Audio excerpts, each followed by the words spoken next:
Assalamualaikum warahmatullahi wabarakatuh. Tepak deui sareng Bapak.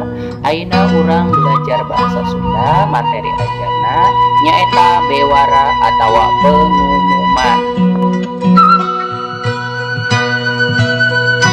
Naon ari bewara teh?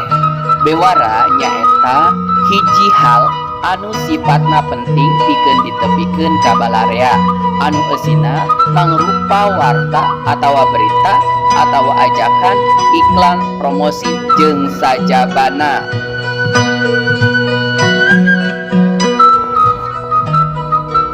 Bagian-bagian penting tina bewara diantarana: hiji, kop surat mangrupa ciri atawa identitas instansi perusahaan. Kedua, pamuka bewara, kalimah pamuka.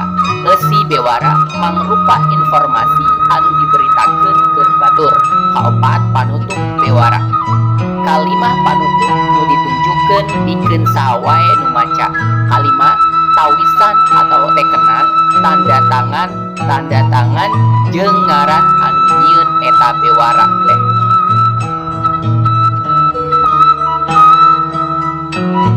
Baik, ditenan contoh bewara berikut ini.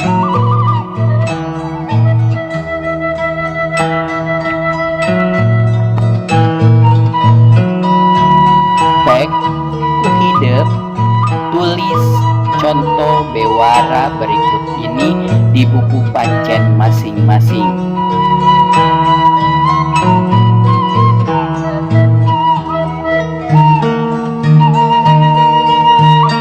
Tugas nu kahiji, nulis contoh bewara. Anu kadua, ngajawab pananya.